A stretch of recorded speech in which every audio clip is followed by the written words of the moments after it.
Mr. President, take your grieving elsewhere. Hi, I'm Scott Ott, and this is Bill Whittle Now. Bill, as you probably know, President Trump made a somber visit to Pittsburgh, to the site of the slaughter of 11 Jews at a synagogue by a madman. And he received a lot of pushback on that, including protests that were kept at a safe distance, so he didn't directly experience that. They basically told him that as long as you continue to be a mouthpiece for or tolerant of white nationalism, you're part of the problem. So stay away from here. Bill, let me just ask you kind of on a human level, forget the politics for a minute. If the president knows that a large number of people do not want him there, wouldn't it have been better for him to stay at the White House, send an emissary, send condolences, just kind of avoid that confrontation, not only during the time when Jews are being buried by their mourning relatives, but also just a couple of days before an election? In which case headlines would read, insensitive Trump walls himself in White House in order to avoid criticism from slain members of Synagogue. That is possible. Although it's not possible, it's 100%. Well, normally I would say yes, that's possible. But in this case, there was so much caterwauling beforehand, before he got there, that he was not welcome there, that it seems.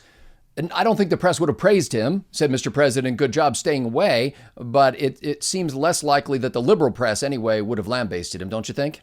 No. Well, yes. Whether he would have caught less flack or more is basically trying to figure out how many angels are going to dance on the head of the pin. My point reacting that way in the beginning was if the press is criticizing Trump for doing something, you can rest pretty well assured that they're going to be criticizing him for not doing what they criticize him for doing. So let's just get that out of the way and get it on the table, because the idea that there's an appropriate response that the press corps is going to respect. And when I say respect, I don't mean praise. I mean just, take 10 seconds off of trying to smear the guy. That just doesn't exist. And I think people need to understand that there is no option for Donald Trump that doesn't result in Donald Trump being painted as a complete murderer and or idiot. So once that is understood, the question is, in my mind, was it morally correct for him to go? And I think the answer is absolutely yes. And Scott, the Republicans, we would never, ever lose another election. Honest to God, we really wouldn't, if we had a little bit more courage to go to places where we're not welcome. Donald Trump was the only person I saw that actively reached out to the black community in the 2016 election. If Mitt Romney had done that and gone to Black America and basically said, look, this whole inner city nightmare is a result of 80, 90, 100 years of uninterrupted Democratic control. Give us 4 years and let us see can it be worse?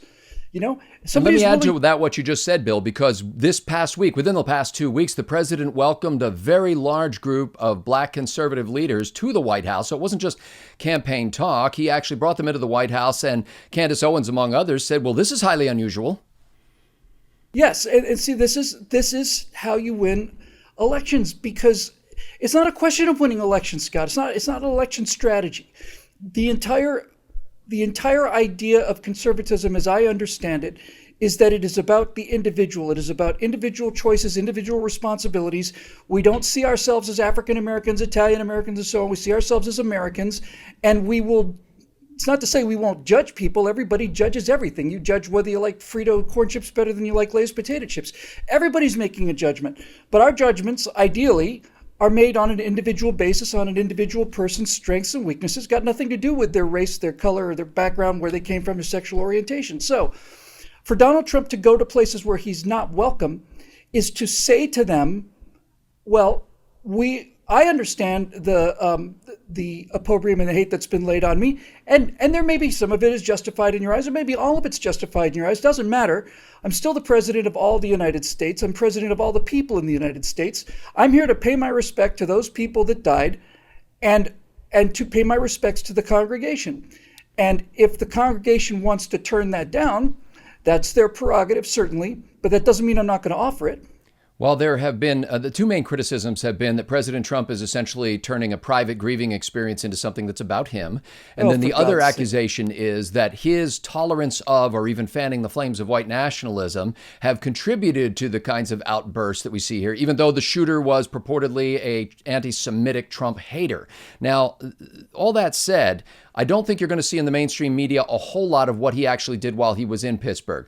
He and his Jewish son-in-law and his convert to Judaism, his daughter, and his Jewish Treasury Secretary and a representative from the Israeli government went to the makeshift memorial, Star of David memorials that they had there and placed a stone by these memorials. This is something that I saw when I was in Jerusalem. This is something that is a sign of honor that is done to the dead. And if you see the graveyard outside of Jerusalem, you'll see many, many stones on top of the graves there. He went to the hospital and met with some injured police officers, and he also talked to a widow of one of those who was killed at the synagogue, one of the parishioners at the synagogue, and she was glad that he came. Now, Bill, I say all that because I found that in the reporting, but I'm telling you, that's not what the headlines were. Of course not. How does the White House overcome the overwhelmingly negative news without looking like it's just being a PR flack for the presidency? Well, or for the president himself? It doesn't matter what you say. You're going to be people are going to look at you as being a PR flack for the presidency if you stand up and defend yourself.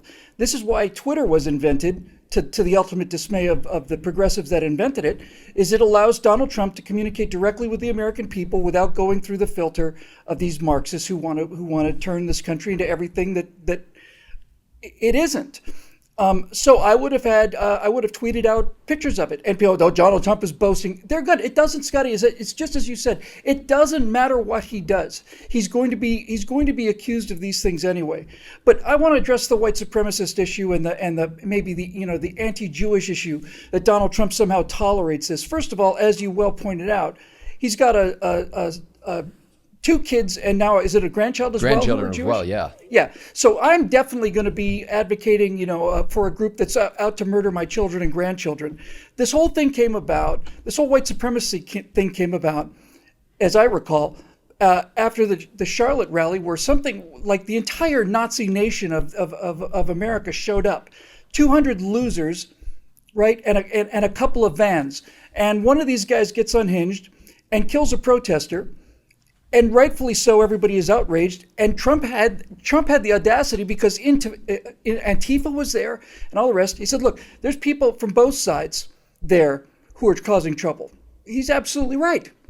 But he's absolutely right. So that is now taken to mean that he's a Nazi, that he's in favor of Jewish genocide, and all the rest of this nonsense. The shriller these people become, and the more they blow this horn, the less powerful it becomes, and the more people back Donald Trump. And when I hear stories like this, I not only want to campaign for the guy, I'll carry his coffee, only because he is standing against something that is so reprehensible to my sense of justice that I will do anything possible to back anybody that is fighting this tide of unbelievable partisanship masquerading as the news.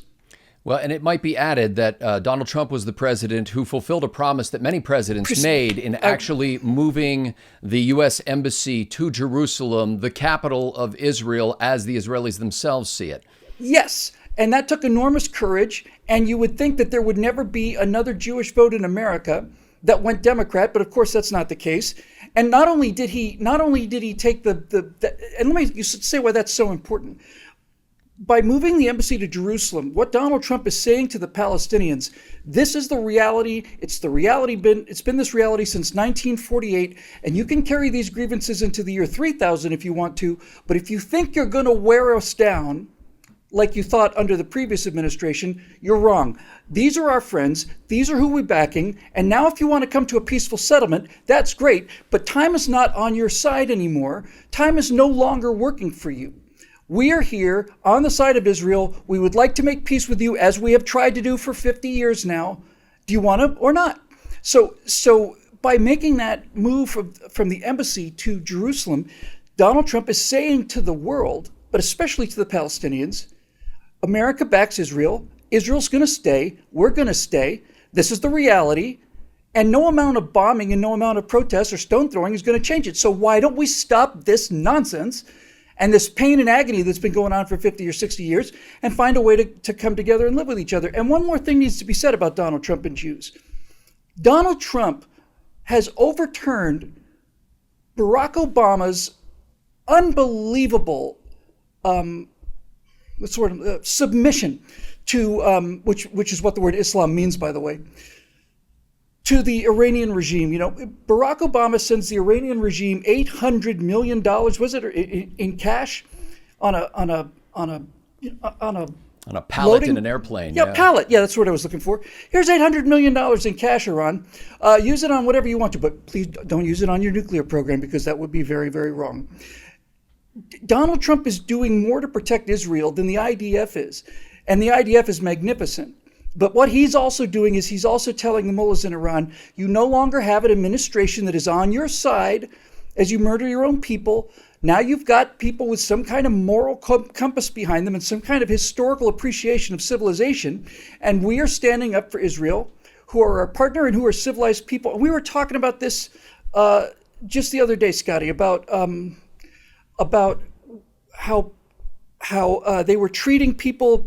How I was going to say Israeli hospitals, they'll treat wounded Palestinians in the order of severity as they come in. I forget what our discussion was about. In the Pittsburgh hospital, the president of the hospital, Dr. Cohen, actually went down and talked to the shooter to find out, to make sure that he was not in extreme pain and that he was being taken care of properly. Doctors and nurses who were Jews helped to fix the broken body of that guy as well as other people.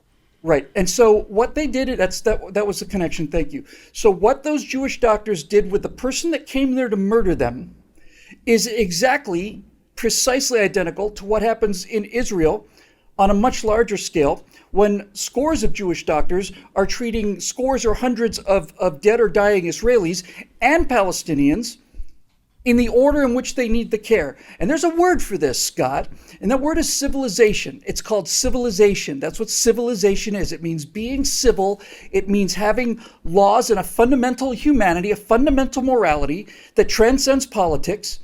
And Israel has it, and the Palestinians don't. And Donald Trump has it, and the press doesn't. It's a form of triage that discriminates only on the basis of medical need.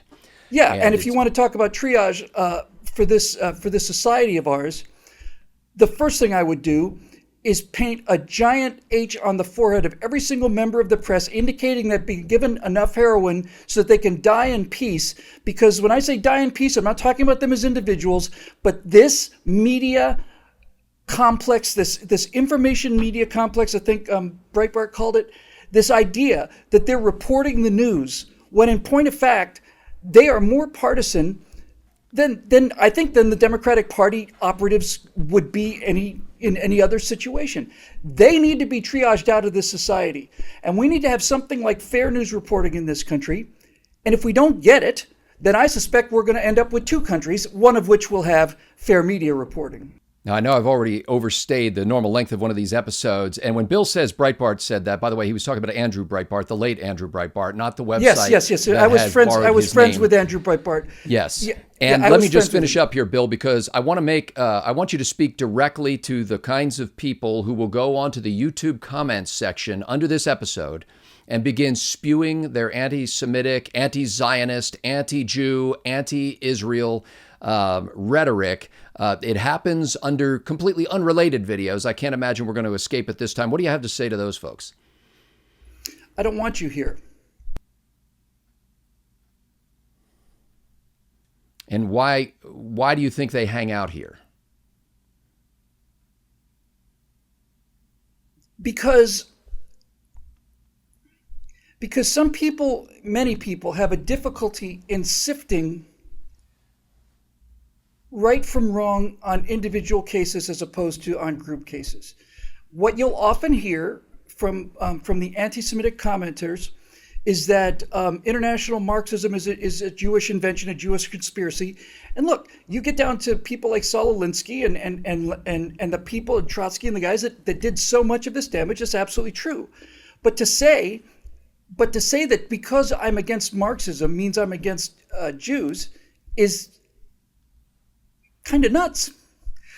There is a civilization in the Middle East, one that shares our values of capitalism, republic, democracy, science, all of this stuff, and that's the Israelis. And if you have an individual grudge against an individual act of either the Israelis or a Jewish person, then you should confine that to your individual grudge against an individual person. People who hate Jews and come to my site because they see me attacking Marxism and progressivism and so on, I don't want you here.